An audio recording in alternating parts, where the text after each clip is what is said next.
हमारे चैनल पे आप सभी का इतना ज्यादा प्यार बरसा कि हम 10K से 50K तक सिर्फ एक महीने में कंप्लीट कर लिए। और ऐसे में 50K स्पेशल वीडियो तो बनता है ना। तो ऐसे में हम अपने चैनल पे आज एक 2 पार्ट वीडियो लेकर आए हैं जहां हम डीमन स्लेयर में दिखने वाले 9 हाशिरास के लाइफ पे बात करेंगे। आज वाली वीडियो पार्ट 1 है जहां हम 4 हाशिरास पे बात करेंगे एंड देन अगली वीडियो में 5 पे। आई एम प्रीटी श्योर कि यहाँ आपको कई नई बातें पता चलेंगे जो कि मांगा रीडर्स के लिए भी नया होगा। जी हाँ, जो रेगुलर मांगा पढ़ते हैं। और हाँ, एक और बात कि यहाँ भर भर के स्पॉयलर्स होने वाले हैं, मतलब पूरा स्पॉइलर ही है वीडियो, तो ध्यान से आगे बढ़ना, मेजर स्पॉयलर्स। तो पहले हाशिरा जिनकी हम बात करने वाले हैं वो है मेरे फेवरेट हाशिरा क्यूजोरो रेंगोकू। हम सब जानते हैं कि रेंगोकू फ्लेम हाशिरा थे और उनके चेहरे पे हमेशा एक स्माइल, एंथुसियाज्म रहता था, लेकिन उनकी लाइफ इतनी अच्छी नहीं थी, इनफैक्ट ट्रैजिक थी। रेंगोकू के पिता शिंजुरो भी अपने जमाने में फ्लेम हाशिरा हुआ करते थे और ऐसे में आप सोचेंगे कि भैया अच्छा है, रेंगोकू को ऑलरेडी ट्रेनिंग मिल रही होगी, लेकिन ऐसा नहीं है। रेंगोकू के पिता हमेशा उससे ये कहते रहते थे कि तुम में कोई टैलेंट नहीं है, तुम हाशिरा नहीं बन पाओगे, यहाँ तक कि उसे ट्रेन भी नहीं करते थे। वो हमेशा पीते रहते थे और काइंड ऑफ अब्यूजिव भी थे। हालांकि रेंगोकू इससे विचलित नहीं होते थे क्योंकि उनके पास उनकी माँ का सपोर्ट था जिनका नाम था रुका। रुका हमेशा रेंगोकू से कहती थी कि इस दुनिया में जो लोग भी स्ट्रांग होते हैं उनका काम होता है वीक लोगों की मदद करना।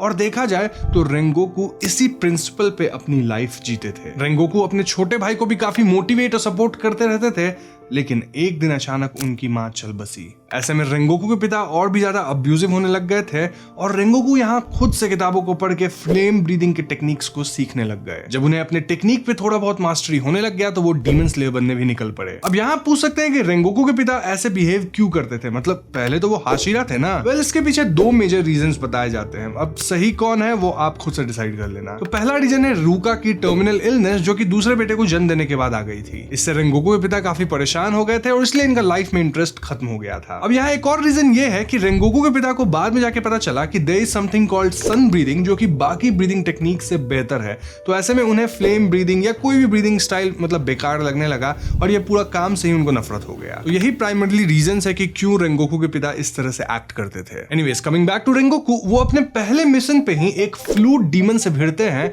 जो कि इससे पहले 9 डीमन स्लेयर्स को मार चुका था। साथ ही वो बच्चों को भी नहीं छोड़ता था और इस वक्त भी उसके चंगुल में एक बच्चा था जिसे वो मार डालता। ये फ्लूट डीमन एक फ्लूट बजाता था और इसके फ्लूट की ध्वनि को जो भी सुन लेगा उसका नर्वस सिस्टम उसके कंट्रोल से बाहर निकल जाएगा। यानी कोई भी अटैक ठीक से नहीं कर पाएगा, अटैक छोड़ो ठीक से वो मूव ही नहीं कर पाएगा, तो ऐसे में उसका मरना तो तय है। अब ये फ्लूट डीमन अपना फ्लूट बजा के कुछ भेड़ियों से भी अटैक करवा सकता था। ऐसे में फ्लूट डीमन को हराना रेंगोकू के लिए बहुत मुश्किल था, स्पेशली अगर वो उसके धुन को सुन लेते। तो ऐसे में रेंगोकू खुद को बहुत जोर से कान पे हिट कर लेते हैं जिससे उनका टेम्पररी कान पंचर हो जाता है, यानी वो कुछ सुन नहीं सकते। तो अब सुन ही नहीं सकते तो फ्लूट का कोई असर होगा नहीं और उसके बाद रेंगोकू इस फ्लूट डीमन पे अटैक कर देते हैं। तो पहले रेंगोकू फ्लूट डीमन के भेड़ियों को मारते हैं एंड फाइनली फ्लूट डीमन को भी मार गिराते हैं। तो इस मिशन को कंप्लीट करने के बाद भी रेंगोकू कई छोटे मोटे डीमन से लड़ते रहे और इसी बीच मित्सुरी उनकी स्टूडेंट बनी। रेंगोकू के ट्रेनिंग के अंदर मित्सुरी केवल 6 महीने में डीमन स्लेयर के फाइनल सिलेक्शन को पास कर गई और इस बात से रेंगोकू काफी प्राउड थे। अब इस पॉइंट पे रेंगोकू के फ्लेम हाशिरा बनने की बात सामने आने लग गई थी, लेकिन सानेमी कहता है कि वो अभी तक रिक्वायरमेंट को फुलफिल नहीं किए हैं, इसलिए रेंगोकू डिसाइड करते हैं कि वो एक मून डीमन को खत्म करेंगे। तो ऐसे में रेंगोकू मित्सुरी और कुछ नए नवेले डीमन स्लेयर्स के साथ टोक्यो जाते हैं जहां उन्हें किसी बहुत ही पावरफुल डीमन के होने की खबर मिली थी। तो इनके पेट्रोलिंग के दौरान कुछ ब्लास्ट्स वगैरह होने लगते हैं जिसमें कई डीमन स्लेयर्स मारे जाते हैं। फिर मित्सुरी के ऊपर कोई तो फायर करता है, जैसे नहीं स्नाइपर राइफल से कोई फायर किया हो,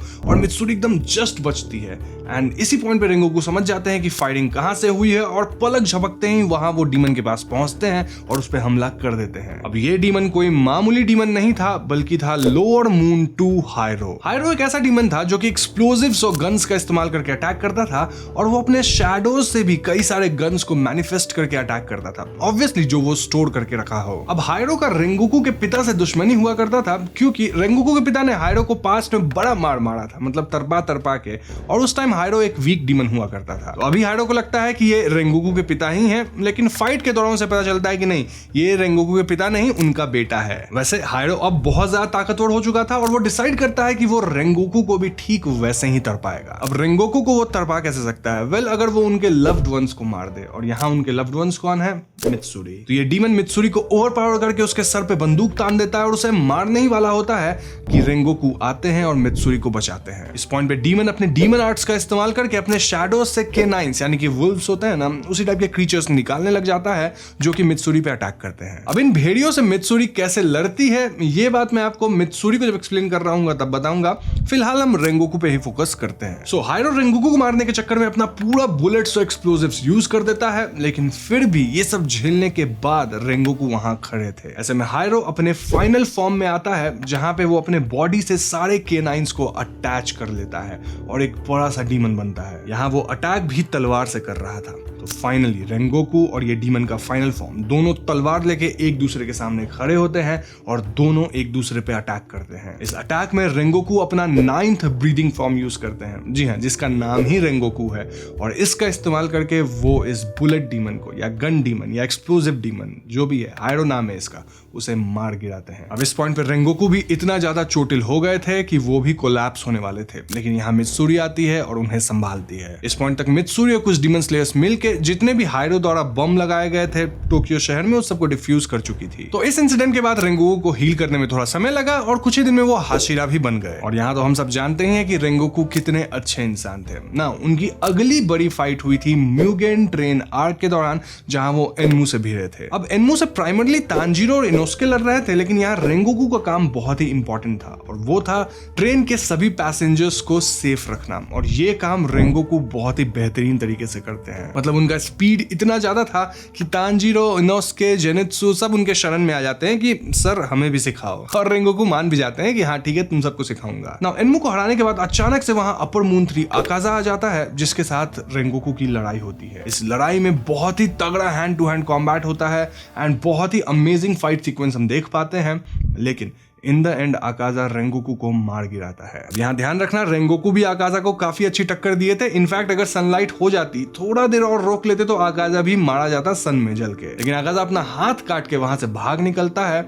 और हम देखें तो भले ही रेंगोकू मारे गए हो, लेकिन वो बाकियों को जो भी उस ट्रेन पे थे, इंक्लूडिंग आवर 3 ट्रायो, उन सबको बचाने में सक्सेसफुल हो गए। भले ही रेंगोकू डीमन स्लेयर्स के बीच नहीं रहे, लेकिन उनकी पर्सनालिटी का जो इफेक्ट था वो तांजीरो, जेनित्सु और इनोस्के पे बहुत ज्यादा पड़ा। इनफैक्ट तांजीरो को जो नया स्वॉर्ड मिला है, जब वो तैयार हो जाएगा तो उसमें वो रेंगोकू का ही फ्लेम हाशिरा वाला जो वो होता है ना कवर गार्ड स्वॉर्ड का, वो लगाएगा। तो इसी के साथ फ्लेम हाशिरा रेंगोकू की कहानी खत्म। और आप देख सकते हैं कि मैं कितने डिटेल में आपको सारी इंफॉर्मेशन दे रहा हूं, तो इसके लिए लाइक तो बनता है वीडियो पे।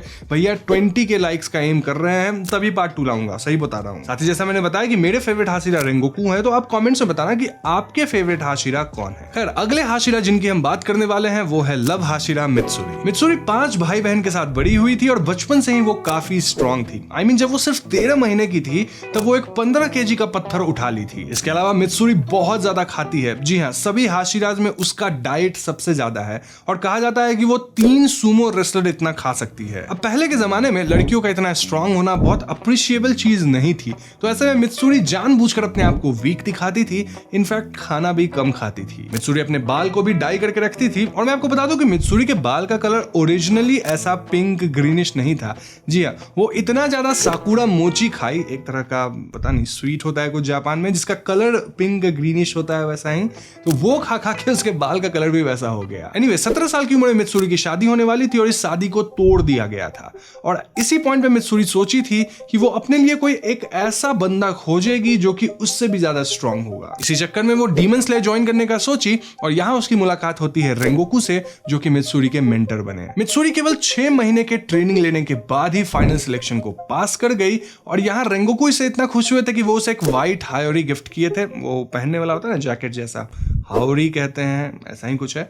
और आप देख भी सकते हैं कि मित्सुरी हमेशा उसे पहनती है। अब आपने ध्यान दिया होगा कि मित्सुरी की जो ड्रेसिंग स्टाइल है वो काफी बोल्ड सी है, लेकिन उसमें उसकी कोई गलती नहीं है। जी हाँ, डीमन स्लेयर कॉर्प्स का वो ऑफिशियल यूनिफॉर्म है। उनका जो टेलर है वही साला बहुत बड़ा ठरकी है और वो जानबूझकर ऐसे छोटे छोटे कपड़े बनाता है। वो सेम तरह के कपड़े शिनोबू को भी दिया था, लेकिन शिनोबू उसको जला दी थी लिटरली, और फिर वो अपना डिजाइन सोबर सा कपड़ा पहनती है। लेकिन मित्सुरी को इससे कोई प्रॉब्लम नहीं था, तो वो पहन लेती है आराम से ये कपड़ा। तो हाँ, ये ऑफिशियल ड्रेस है, उसका खुद का डिजाइन ऐसा कुछ नहीं है। साला वो टेलर जो है ना बहुत ठरकी है छोटा सा। ना मित्सुरी भी फ्लेम ब्रीदिंग सीख रही थी, लेकिन इसे सीखने में उसको काफी दिक्कतें आ रही थी क्योंकि वो उसके फाइटिंग स्टाइल से जम नहीं रहा था। हायरो वाली फाइट में भी हम देख पाए कि मित्सुरी कैसे वीक थी और रेंगोकू उसे बचाते हैं। इनफैक्ट जो हायरो के केनाइंस थे, वो वुल्फ्स वगैरह, वो मित्सुरी पे अटैक करने आते हैं और उस समय मित्सुरी हार मान चुकी थी। लेकिन तभी मित्सुरी को आवाज आती है एक माँ और बेटे के चीखने की, जो कि मुसीबत में थे, और उनको बचाने के लिए अचानक से मित्सुरी बहुत फास्ट मूव करती है और एक वुल्फ को मार डालती है। इस पॉइंट पे मित्सुरी को कॉन्फिडेंस आता है और वो उन दोनों को बचाने के लिए सारे वुल्फ्स को मार गिराती है। इनफैक्ट वो बॉम्ब तक को फटने से रोकती है। यही पॉइंट था मांगा में जिस टाइम पे मित्सुरी डेवलप कर ली थी लव ब्रीदिंग स्टाइल। जी हाँ, इस ब्रीदिंग स्टाइल का इस्तेमाल करके ही वो इतना फास्ट मूव कर रही थी। तो इस पूरे इवेंट के बाद मित्सुरी अपना स्वॉर्ड भी चेंज कर लिया। आप देख सकते हैं एक व्हिप टाइप का फ्लेक्सिबल स्वॉर्ड है,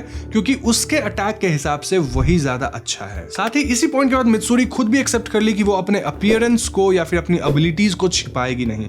जी हाँ, तो इसके बाद से ही मित्सुरी काफी बोल्ड हो गई, काफी चर्बी जो आप देखते हैं उसे। अब वैसे मैं आपको बता दूं कि भले ही मित्सुरी बहुत पतली है, लेकिन उसका मसल डेंसिटी 8 टाइम्स है नॉर्मल ह्यूमन के, तो ऐसे में वो बहुत ही ज्यादा स्ट्रांग है। नो वंडर बचपन में जब 13 महीने की थी तो 15 kg का पत्थर उठा ली थी।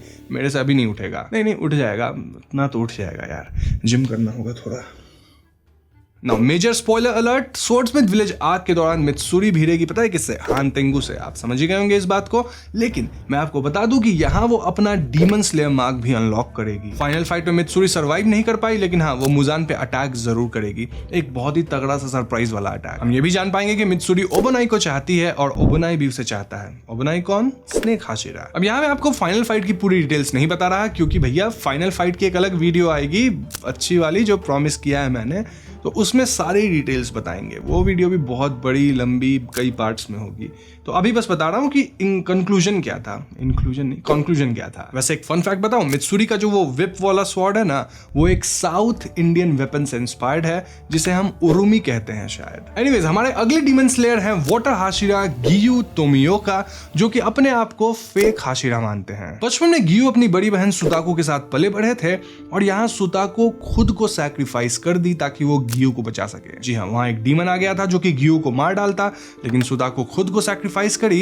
एंड ये बात गियू गांव वालों को बताने की कोशिश की है, लेकिन गांव वालों को डीमंस वगैरह भरोसा थोड़ी था। वो गियू को पागल समझने लगे और उनके रिलेटिव्स के घर भेज दिए। लेकिन गियू वहां टिके नहीं और अपने रिलेटिव्स के घर से भाग गए माउंटेन्स की ओर। माउंटेन्स में गियू को मिले उरोकोदाकी, जो कि फॉर्मर वाटर हाशिरा रह चुके हैं, और उनके अंदर ही गियू ट्रेन करना शुरू किए। यहाँ गियू की दोस्ती सबीतो नाम के एक बच्चे से हुई, जो कि बहुत ही टैलेंटेड था। तो गियू और सबीतो एक साथ फाइनल सिलेक्शन में पार्टिसिपेट किए, और सिलेक्शन के स्टार्ट में ही गियू पे एक डीमन अटैक कर दिया, जिससे वो बेहोश हो गए। ऐसे में सबीतो सारे डीमंस को मारा। ऐसा कहा जाता है कि उस सिलेक्शन के दौरान मोस्ट ऑफ द डीमंस को सबीतो ही मारा था, और फाइनल डे तक वो गियू को बचाता रहा। जब फाइनल डे पे गियू की आंख खुली तो वो देखते हैं कि वो तो बच गए हैं, फाइनल सिलेक्शन को पास कर गए हैं, बट अनफॉर्चुनेटली सबीतो इसमें मारा गया। वैसे आपको याद होगा सबीतो कौन है? याद है तानजीरो एक पत्थर को कट करने की कोशिश कर रहा था, तो वहां 2-3 लोग आते हैं, मतलब आत्मा लोग, वही है। तो इसी पॉइंट से गियू को ऐसा लगने लगा कि वो डीमन स्लेयर बनना डिजर्व नहीं करते, सभी तो डिजर्व करता था।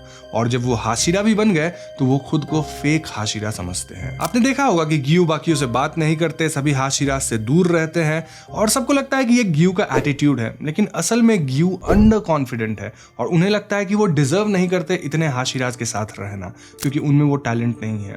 वैसे टैलेंट उनमें बहुत ज्यादा है। अब गियू वो डीमन स्लेयर थे जिन्हें सबसे पहले हमने सीरीज यानी एनीमे में देखा था, जो कि नेजुको को मारने वाले थे जब नेजुको एकदम तुरंत ही डीमन बनी थी। लेकिन तानजीरो के हाथ पैर जोड़ने पे प्लस बचाने पे गियू मान गए कि ठीक है तुम रह लो जिंदा। बढ़िया डिसीजन था। दिन आगे हमने ये भी देखा कि कैसे गियू एक ही वार में रुई को खत्म कर दिए थे, जो कि एक लोअर मून डीमन था। नाउ मांगा में एक पॉइंट पे हाशिरास ट्रेनिंग होती है, एनीमे में आप देखेंगे, जहां हाशिरा सारे डीमन स्लेयर्स को ट्रेन करेंगे, एक दूसरे को भी ट्रेन करेंगे, और यहाँ पे गियू मना कर देते हैं कि वो ट्रेनिंग नहीं देंगे। ऑब्वियसली ऐसा इसलिए क्योंकि गियू खुद को हाशिरा मानते ही नहीं है, बहुत ही अंडर कॉन्फिडेंट है। लेकिन यहाँ मास्टर मास्टर के कहने पे तांजीरो गियू से बात करने आता है और इस पॉइंट पे तांजीरो को गियू की बैक स्टोरी पता चलती है कि क्यों वो इतना अंडर कॉन्फिडेंट है, क्यों वो ट्रेनिंग वगैरह देना नहीं चाहते। ऐसे में तांजीरो गियू को कन्विंस करता है और कहता है कि आपकी जो बड़ी बहन थी उसने आपके लिए जान दी, प्लस सभी तो भी आपके लिए मारा गया, तो आपको जो लाइफ मिला है इस लाइफ का कुछ तो करना है, ऐसे बिना सोच में पास्ट में जी के क्या फायदा। तो इसी पॉइंट पे मांगा में गियू की आंख खुलती है एंड फाइनली वो खुद को एक्सेप्ट कर पाते हैं। यहाँ हम जान पाते हैं कि गियू अपने ड्रेस में सबीतो का एक कपड़ा एक साइड पे पहने रहते हैं, मतलब वो इतना ज्यादा सबीतो को चाहते थे। साथ ही इस ट्रेनिंग के दौरान आप देख पाओगे कि गियू और सानेमी एक दूसरे से भिड़ेंगे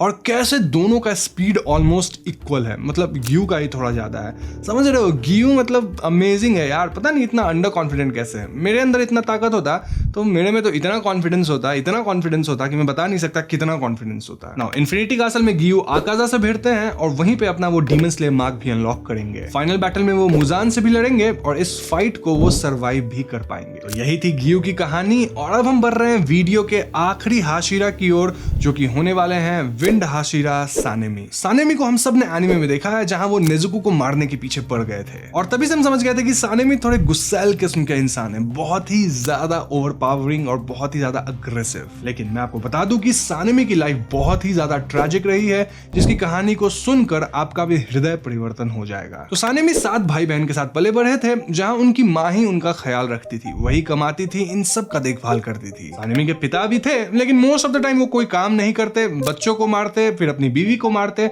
मतलब कि अच्छे इंसान नहीं थे। फिर एक दिन गेन्या, जो कि सानेमी का छोटा भाई है, वो सानेमी को बताता है कि उनके पिता को किसी ने चाकू मार के हत्या कर दिया। ये सुनकर सानेमी को कुछ फर्क नहीं पड़ता क्योंकि उनका मानना था कि उनके पिता ऑलरेडी एक बुरे इंसान है। और इस इंसिडेंट के बाद सानेमी और गेन्या अपने परिवार का ख्याल रखने लग गए थे, मतलब एज ए बिग ब्रदर्स। लेकिन तभी इनकी लाइफ में कुछ ऐसा हुआ जो कि एकदम से दिल दहला देने वाला था। तो बेसिकली एक रात इनकी माँ वापस नहीं आती है और ऐसे में सानेमी अपनी माँ को खोजने के लिए बाहर जाते हैं। जैसे ही वो बाहर जाते हैं उसके थोड़ी देर बाद ही माँ घर पे आ जाती है, लेकिन वो डीमन बन चुकी थी। जी हाँ, इस वक्त घर पे सिर्फ गेन्या और बाकी के बच्चे थे और उनकी माँ बाकी बच्चों पे हमला करना शुरू कर देती है। गेन्या बीच में आने की कोशिश करता है लेकिन उनकी माँ गेन्या पे भी अटैक कर देती है और आपने देखा होगा गेन्या के फेस पे एक बड़ा सा स्कार है, वो उसी अटैक के कारण था। इस पॉइंट पे सानेमी अपने घर पे वापस आते हैं और वो अपनी माँ को इस हालत में देख के चौंक जाते हैं। वो तुरंत ही उनसे लड़ते हुए उनको बाहर ले जाते हैं, यानी बाकियों से दूर, और वहां उन्हें अपने हाथों से अपनी माँ को मारना पड़ता है। अब इस पॉइंट पे गेन्या पीछे से दौड़ के आता है और वो देखता है कि उसकी माँ मर चुकी है और गेन्या कुछ समझ नहीं पाता, ऑब्वियसली बच्चा था वो, और वो सानेमी से कहने लगता है कि तुमने माँ को मार दिया, तुम कातिल हो। इस बात से सानेमी को इतना ज्यादा दुख होता है कि इन दोनों के रिलेशनशिप में वहीं से दरार शुरू हो जाती है और उसी मोमेंट पे सानेमी छोड़ के सब कुछ, मतलब वहां पे गेन्या को बाकियों को छोड़ के वहां से निकल लेते हैं। यहाँ से निकलने के बाद सानेमी का सिर्फ एक ही मकसद था और वो था डीमंस को मारना। तो वो बिना डीमन स्लेयर बने या उसकी ट्रेनिंग लिए ही डीमंस को पकड़ पकड़ के मारना शुरू कर दिए थे, ऑब्वियसली जो थोड़े वीक डीमंस थे। अब यहाँ मैं आपको बता दूं कि सानेमी थोड़ा स्पेशल है क्योंकि उनके अंदर जो खून है उसे मरेची ब्लड कहा जाता है। डीमन स्लेयर यूनिवर्स में मरेची ब्लड ऐसा तरह का ब्लड है जिसको डीमंस रेजिस्ट ही नहीं कर पाते। जी हाँ, वो एक बहुत ही रेयर काइंड ऑफ ब्लड है, मतलब बहुत ही रेयरली आप किसी को देखोगे कि किसी में मरीची ब्लड है, और वो जब होगा तो डीमंस उसको खाने के लिए एकदम तत्पर हो जाएंगे। एक और रीजन ये भी है कि ऐसा कहा जाता है कि एक मरीची ब्लड वाले इंसान को खा लेना मतलब 100 नॉर्मल इंसान को खाने के बराबर। तो यही ब्लड टाइप सानेमी का है और इसी से वो डीमंस को अट्रैक्ट करते थे। जब डीमंस उसकी तरफ आता था तो वो डीमंस को पकड़ लेते थे, किसी भी तरह से बड़ा पीटते थे और पीट पीट के मारते थे। इस लड़ाई में उनको बहुत ही प्रॉब्लम्स होती थी क्योंकि ऑब्वियसली उनके पास ट्रेनिंग नहीं थी। और आप देखें ना सानेमी के ऊपर कितने सारे स्कार्स हैं, वेल वो सब इसी पीरियड के दौरान आए थे। लकीली वो कभी मून डीमंस या स्ट्रॉन्ग डीमंस से नहीं भिड़े, नहीं तो हो जाते हैं। तो इस सब के दौरान सानेमी की मुलाकात मासाचिका नाम के एक डीमन स्लेयर से होती है और वो सानेमी को इंट्रोड्यूस करते हैं कि क्या होता है डीमन स्लेयर, क्या होती है ट्रेनिंग, और यहीं से उनका पाथ शुरू होता है as a demon slayer. Sanemi तुरंत ही एकदम प्रोग्रेस करते हैं और एक बार वो मासाचिका के साथ एक मिशन पे जाते हैं जहां उनको एक लोअर रैंक 1 से लड़ना था। अब मासाचिका और सानेमी मिलकर इस डीमन को तो हरा देते हैं, लेकिन इसमें सानेमी काफी इंजर्ड हुए, साथ ही मासाचिका मारा गया। इस इंसिडेंट के बाद सानेमी और भी ब्रूटल हो गए क्योंकि मासाचिका उनके बड़े भाई जैसा था और तभी से सानेमी के अंदर डीमंस को लेके और भी क्रोध आ गया कि भैया डीमंस दिखेगा मार डालो। तो इसके बाद सानेमी विंड हाशिरा बन गए और आगे चल के उन्हें पता चलता है कि भैया गेन्या भी आ गया है डीमन स्लेयर बनने। ये बात सानेमी को बिल्कुल भी पसंद नहीं आई क्योंकि ऑब्वियसली वो गेन्या से पहले ही डिस्टेंट हो चुके थे, साथ ही वो चाहते थे कि गेन्या एक नॉर्मल लाइफ जिए क्योंकि सानेमी उसके लिए लड़ रहे हैं ना, फिर वो क्यों इसमें आ रहा है। लेकिन गेन्या भी भैया था तो एक ही पेड़ का फल, मतलब Apple doesn't fall far from the tree, ऐसा ही कुछ है ना, तो वो भी डीमन स्लेयर बनने आ गया। यही वजह है कि सानेमी और गिन्या की आपस में नहीं बनती है और सानेमी एक्नॉलेज तक नहीं करते कि गिन्या उसका भाई है। सानेमी ये तक कह देते हैं कि गिन्या के अंदर टैलेंट नहीं है, लेकिन एक्चुअली में वो ये कहना नहीं चाहते थे। इस कठोर वाणी के पीछे उनका एक कोमल सा हृदय है। अब क्योंकि आप सानेमी को इतना जान गए तो आप समझ पा रहे होंगे कि पहली मुलाकात में वो क्यों नेजुको को इतना जोर जोर से मार रहे थे और हम सब उनको हेट कर रहे थे, लेकिन आप उनके पर्सपेक्टिव को भी समझो। साथ ही आप ये भी समझो कि सानेमी अपने ब्लड से नेजुको को कितना ज्यादा तरपाए होंगे। उनका मरेची ब्लड है और नेजुको कैसे रेजिस्ट कर ली उस ब्लड को, यानी कि नेजुको सच में बहुत अच्छी सी डीमन है। अगर मरेची ब्लड को रेजिस्ट कर ली तो वो किसी भी चीज को कर सकती है। अब इन्फिनिटी कासल में सानेमी भिड़ेंगे अपर रैंक 1 कोकुशिबो से और वहीं पे उनका डीमन स्लेयर मार्क भी अनलॉक होगा। फाइनल फाइट में सानेमी की लड़ाई मुजान से भी होगी और वहां इस फाइट को वो सर्वाइव भी कर पाएंगे। ऑल्दो मैं आपको बता दूं कि गिन्या इस लड़ाई को सर्वाइव नहीं कर पाएगा, लेकिन गिन्या बहुत ही ओपी कैरेक्टर है। आप धीरे धीरे देखोगे कितना पावरफुल है वो। और हाँ, एक और बात कि मरने से पहले गिन्या और सानेमी दोनों का पैचअप भी हो जाता है, तो भले ही सैड एंडिंग थी लेकिन एक हैप्पी नोट पे। नो डाउट सानेमी इस जनरेशन के सेकंड स्ट्रॉन्गेस्ट हाशिरा है स्टोन हाशिरा के बाद, और वो उनके लाइफ के स्ट्रगल में भी दिखता है कि कितना कुछ उन्हें झेलना पड़ा है। यही वजह है कि वो इतना ब्रूटल और इतने एंग्री रहते हैं, लेकिन इन सब के पीछे उनका एक कोमल सा दिल है, प्यारा सा, जो कि सबके लिए केयर करता है। तो इसी के साथ 4 हाशिरास की कहानी खत्म। उम्मीद करता हूं आपको ये वीडियो पसंद आई होगी। सिर्फ पसंद ही नहीं आएगी, इन्फॉर्मेटिव भी होगी। अब इसका पार्ट 2 मैं 1 हफ्ते के अंदर ही तैयार तो कर लूंगा, लेकिन लाऊंगा तब जब 20 के लाइक्स आप लोग कंप्लीट करोगे। तो जल्दी से वीडियो को लाइक कर दो, दोस्तों के साथ शेयर भी कर देना, ताकि वो लोग भी लाइक वाइक कर सके वीडियो को। समझ रहे हो, जल्दी से 1 लाख पहुंचना है। अगर मई में 1 लाख हो गया ना तो कुछ तो मैं करूंगा, अगली वीडियो में बताऊंगा क्या करूंगा। साथ ही कमेंट में आप बताना कि आपके फेवरेट हाशिरा कौन है, क्योंकि पार्ट 2 भी आएगा। कहीं उस 5 में से तो कोई फेवरेट नहीं या इन 4 में से फेवरेट है, ये सब बताना और रीजन भी बताना साथ में। चैनल पे नए हो तो हमारे चैनल को सब्सक्राइब कर दो, क्योंकि भैया सब्सक्रिप्शन की बहुत ज्यादा जरूरत है। अभी बहुत नया चैनल है तो कर दो, सपोर्ट चाहिए थोड़ा सा। I'll see you guys in the next one. Peace out.